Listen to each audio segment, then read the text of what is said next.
Welcome. It's great to have you join us today. I was chatting to a couple the other day and they were sharing with me the story of one of their relatives who's been having a hard time in a new school. It's just a young lad starting up in year 7, but he's at a school where he essentially doesn't know anybody. You and I can kind of imagine what that feels like.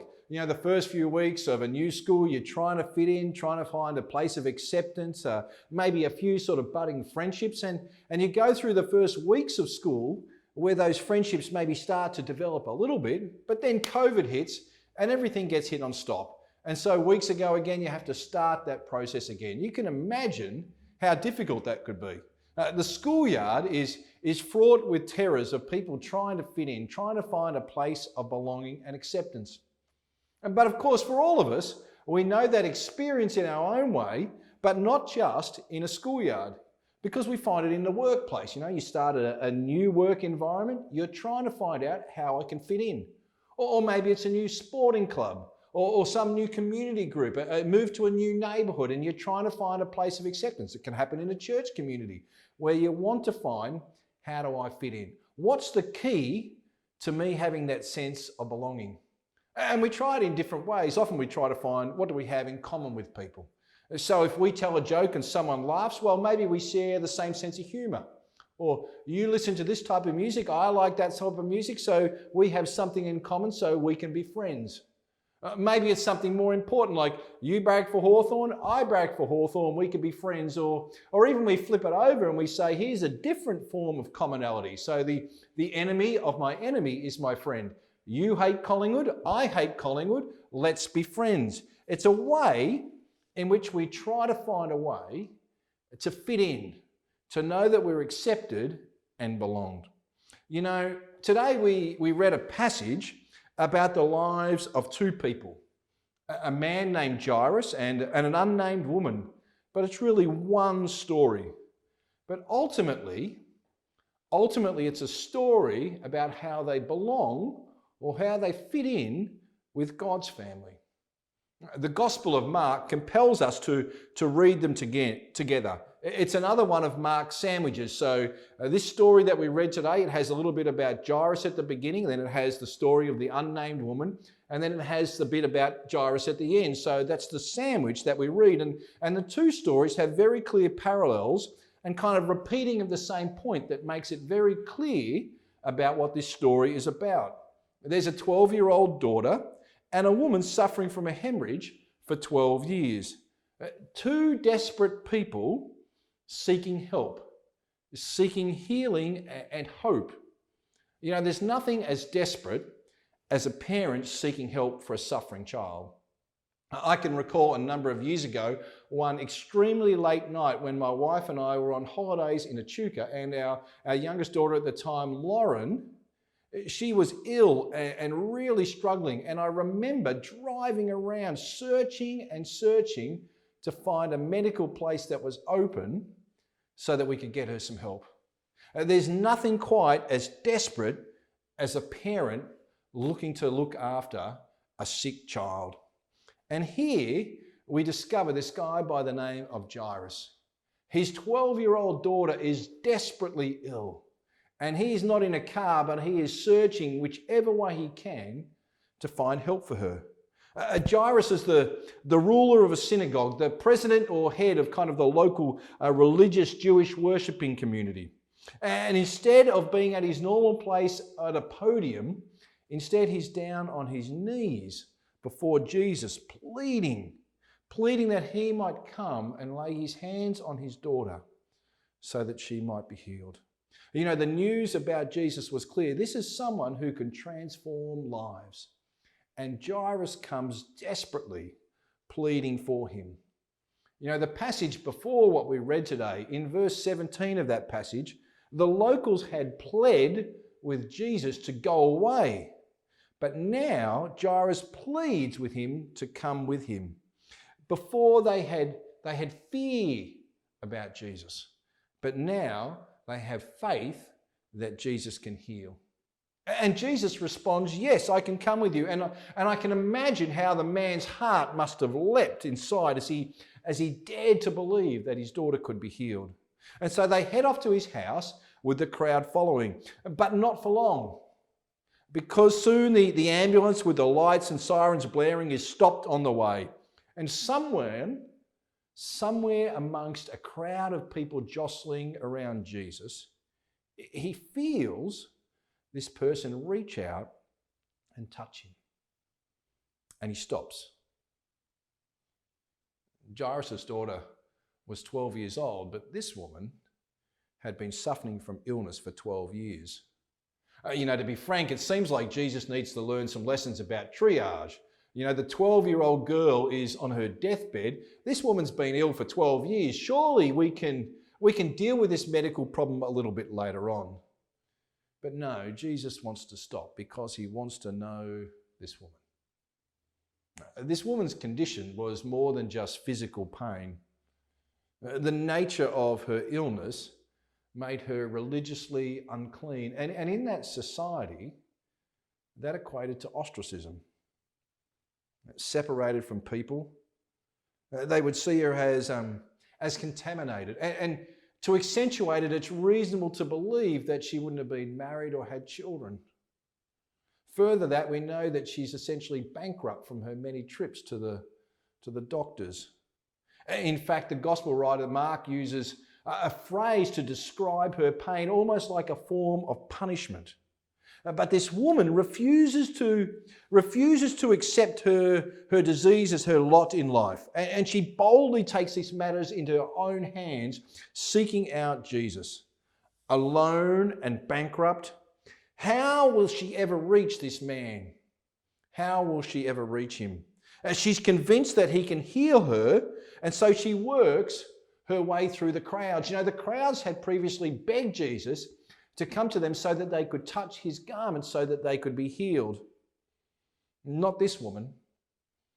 She doesn't directly confront Jesus at all. In fact, I'm sure that she didn't raise her voice. I'm sure that she didn't approach him from the front. I imagine her kind of like slinking through the crowd, easing her way between people, not wanting to cause any disruption. Reaching out, maybe she was hiding behind someone, reaching out to touch his garment to preserve her anonymity. She didn't want him to know of this contact. I'm sure that her heart was filled with trepidation and fear. Maybe she had a sense of guilt for violating the Jewish religious regulations. I'm sure she had a sense of a fear maybe that she was taking something away from Jesus without asking, or maybe that she was passing on some sort of disease to him. But Jesus catches her in the act. You see, for Jesus does not want to be almost like some form of miracle maker that's able just to heal on demand. No, he speaks. He wants to know her. He calls her out in this encounter with Jesus. Who touched me? It tells us in Mark 5:32 that he keeps on looking around to see who had done it. And then the frightened woman, trembling at the realization of what had happened to her, fell to her knees in front of him, told him what she had done. And he says to her, "Daughter, your faith has made you well. Go in peace. Your suffering is over." Can you imagine what was going through her mind? Why is Jesus calling attention to what I've done? Haven't I suffered enough public embarrassment? Can't he just sort of acknowledge me and then just let me go? No, but Jesus doesn't allow her just to leave her in an anonymity. He forces the issue, and in a sense he reveals how she has been healed. She's been physically bankrupted by the doctors, but here, as the divine Son of God, he heals her where others haven't been able to. She knows and begins to understand that it's her faith that's made her well. It's not magical properties in Jesus' clothing. No, it's faith that's made the difference. It would have required real courage from this woman to speak in this situation. And this confession doesn't bring her healing, but it brings her assurance and blessing from Jesus. And meanwhile, of course, we're left with the other guy in the story, Jairus. He's been left in a kind of this distraught state that he was, left to cool his heels. You can only think what he must have been thinking about this delay. You know, it's hard to celebrate with those who receive good news when you have bad news surrounding you, isn't it? And I imagine him getting angry with the delay. Why are you waiting, Jesus? I was in line first. We need to take care of my problem first. The delay, in fact, has proved disastrous for Jairus because news soon comes that his daughter is dead. In contrast with the wholehearted support and enthusiasm of the woman who has been healed, now the messengers discourage Jairus from even having anything further to do with Jesus. And Jesus persists though, but in the crowd we read about further, the crowd when they get to Jairus' place, they laugh and they jeer. You can't be serious, Jesus. You know, that's really code in this story today for saying these people have no faith. There's no sense of expectation of what Jesus can do. We've been reading about parables about people who hear but they don't listen. They see but they're really blind. And the crowd is like that.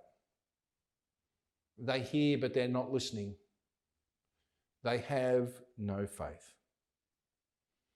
But instead, Jesus says to Jairus, don't be afraid. Keep on believing. He takes Jairus and a few of the closer people inside the house. The masses of crowd remain on the outside, but only a few are on the inside. Jesus says, she's asleep. He wakes her up. For sleep can be woken from the same way that death can be given new life. This is the power of God. And now his daughter is alive. Can you imagine the joy? Can you imagine the sense of release? I'm sure that the tears started to flow down his cheeks. And this time, this delay has allowed the power of God to be revealed. You see, who is Jesus here? He's the one who has the power to give life. Jairus came looking for a cure. Instead, he gets a resurrection. And these are the two stories that we read today. Two stories of lives that are radically changed. And I want to say to you today that the good news out of these two stories is that anybody's life can be changed. Look at the two central characters of these stories. Contrast Jairus and this woman. She is walking pollution. Her sickness separates her from the community. It makes her unfit to enter into the synagogue, let alone the temple. She has no honour. She must slink about and approach Jesus from behind, almost like she's pickpocketing her healing. People would have labelled her. People would have ostracised her. She's fearful and alone and afraid. Contrast that with Jairus. Jairus, a man far more confident, as he should be. He's a man in a man's world. He's a religious leader. He does approach Jesus humbly, but he approaches him from in front. She is bankrupt. She probably is not married or have children. He is wealthy, a man with a large house and a large household. He has a name. She is nameless. The woman in one way is on the outside and Jairus is on the inside. If it was in our culture, Jairus is a middle-aged man, a white Caucasian man in Australia, a white-collar worker with an acceptable disease, maybe some form of cancer that people can rally around. The woman's a prostitute that has an STD. But you see, what they share in common is this, is that they are people in need of desperate help, and they share this hope that Jesus can bring that.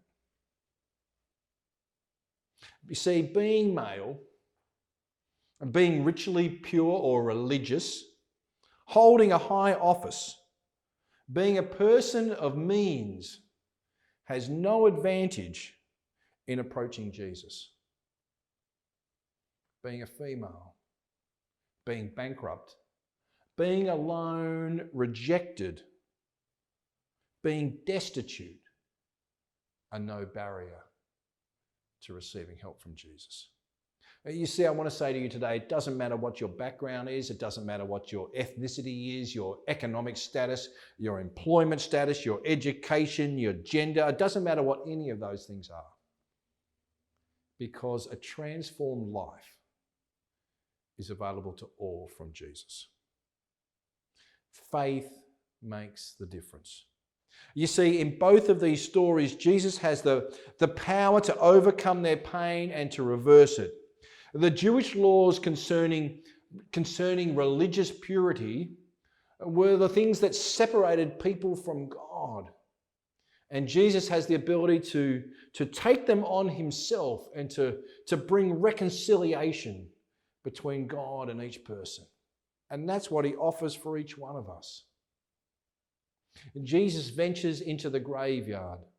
Jesus touches a dead child. Jesus engages with a bleeding woman. You see, Jesus is the one who has power to forgive, power to welcome a lame man into his world, into his family. You see, Jesus is the key to finding belonging and acceptance. Do you hear that today? It doesn't matter where you come from, what you've done. Jesus can heal and forgive. He's the key. It only requires one thing. One thing. You see, what's necessary to this changed life is faith. To bring this encounter with Jesus in faith. In verse 34, Jesus pronounces to the woman, "Daughter, your faith has made you well." In verse 36, he says to Jairus, "Don't be afraid, just have faith." And I've got to say, faith can be a hard thing to nail down. It's intangible. Say for example, it's not like this stool. You know, we can all kind of describe this tool. It's got like a wooden top, and you can see there sort of 4 metal legs. It's very clear in how we might explain and describe it. Faith is much harder. It's in some ways more personal. It looks a little bit different in some ways for all of us. Faith is a way of expressing how we put our hope, our obedience, our love, our future in something or someone else. Both Jairus and the woman believe that contact with Jesus is sufficient to bring healing and hope. That's their expression of faith. They reach out to Jesus. Look at these little things that we can discover about faith in this passage. First of all, faith opens the door to the power of God. It transfers power from that is powerful to those who are powerless. You know, faith can be imperfect. Faith can be bold. It can be brave, or it can be fearful and halting. Faith can be laced with fear and trepidation. But you see, what counts about our faith is this. Not the amount of faith that we have, but the object of our faith. You see, for faith is not determined by the strength of our own faith, but by the strength of the object in which we place it. Imagine if I'm in a Bugs Bunny cartoon or a Roadrunner cartoon, and I'm running along and I jump off the edge of a cliff. And you know how it is in those Bugs Bunny cartoons, because always on the descent, you can see on the side of the cliff, you can see kind of like a little tiny tree reaching out. And you know, if I'm falling off the side of that cliff and I see the tree and I'm convinced, I'm certain that if I reach out and I grab that tree, that little tiny little sapling, it will hold me. I'm sure about it. My faith is complete. It is strong.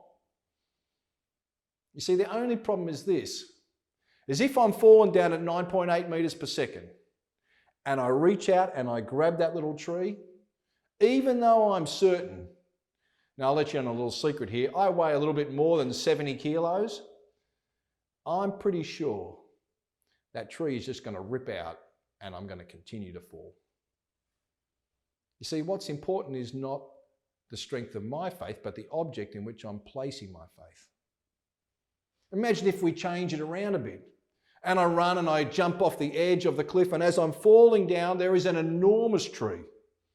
You know, this tree has been growing there for 50 years. The trunk is this wide. It's got an enormous canopy. It's growing securely in the side of the cliff. And as I'm falling and I'm getting faster and faster, I think to myself, you know, that was a dumb thing to do, to jump off the cliff. But you know what? Maybe I could reach out and I could grab the tree. Maybe there's just a little hope that it will hold me. And I reach out as I'm going and this is a dumb thing to do. No, I'll do it anyway. And I grab the tree. The tree will hold me. You see, faith is not determined by the amount of faith we have, but the object in which we place our faith. It doesn't matter whether it's failing faith or whether it's halting faith. Jesus said we just need faith like a mustard seed. And we not only discover that it's what the object of which we place it in, we see that faith is a thing that shows persistence in overcoming obstacles that are around. The woman is a wonderful expression of that persistent faith. How easy it would have been for her to give up. How easy it would have been for her to be embarrassed and ashamed. How easy it would have been for her to just say, it's too hard. And for Jairus, how easy it would have been to say, look, Jesus, I'm sorry, it's just too late now. My daughter's dead. How easy it would have been him for say, look, the crowd is embarrassing me. They're jeering and making jokes at my expense. But instead he persists. And Jesus says to him, in fact, he says, don't be afraid, just believe. And the tense that he's saying, keep on believing. It's almost like he's a marathon runner. And we've all seen these pictures of people who are the last 100 metres of a marathon, and they get on the staggers and they're kind of almost falling over, half getting up, falling over again. And the crowd around them is cheering them on. You know, they're clapping their hands. Come on, you can do it, you can do it. And that's how Jesus is dealing with Jairus here. Come on, just keep on going. You can do it. Persist. Because faith persists. And the final thing we see about their faith is expressed in action. They don't just sit back, they do something. You know, we've said again and again that the Gospel of Mark is a book of action. And here it's the action of faith. The woman seeks out Jesus. Jairus comes to him and gets on his knees and pleads. These are small but very real expressions of faith in action. They took steps towards Jesus. They persisted. They persisted through the times of fear, because we know that fear is the enemy of faith. And their act of faith brought them new life. Their act of faith brought them new life. You know, I want to say to each of us today, I want to say to you, that Jesus meets us in our desperate need. And us just have some faith. All you need is a little faith. You don't need to have the kind of the Arnold Schwarzenegger of faith. Just the faith of a mustard seed. Just a tiny amount. Believe. And understand that an encounter with Jesus will bring you new life. Here in this story, literally, the lives of the family of Jairus and this woman were changed forever. And Jesus can change your life the same. In desperation, they reach out with the tiny amounts of faith that they have. And I want to say that you can too. And today I want to invite you to place your faith in Jesus. From whatever situation you come from. Doesn't matter how bad you think you are. It doesn't matter how worthless you think you are. And Jesus invites all of us to a changed life by placing our faith and hope in him. He invites us to take action, to ignore the crowd, to remove the sound of the jeers of people around, and keep on believing. Can you do that today? It doesn't have to be a great faith. It can be a wavering faith. Just place it in hope in Jesus. Place your future and faith in him. Please pray with me now. For our God, we thank you that you are the God who welcomes each one of us to yourself. You call us to yourself. You call us to place our hope and our future and our security and our life in your hands. And our God, we know that there are so many times when we're ashamed, we're embarrassed, we feel isolated, rejected. We hear the jeers and the laughter of the crowd. God, I pray that today that we would have the courage to persist in that action. And God, I thank you that in our act of faith, that your life-transforming power will change our life. And so I want to pray a very simple prayer. You might want to join in with me. God, I want to come before you today with all of my problems, my insecurities, my failures, my guilt. And I want to ask that you would heal me. I want to ask that you would invite me to be part of your family. I thank you that you do this through Jesus, the one who loves us, the one who died for us and then rose again and gives us that new life. For it is in his name that we pray today. Amen. You know, if there's been things that have been a part of your life today that are important, I'd love for you to drop us a line. You can drop it in the chat function or send a request to prayer. We would love to hear from you today.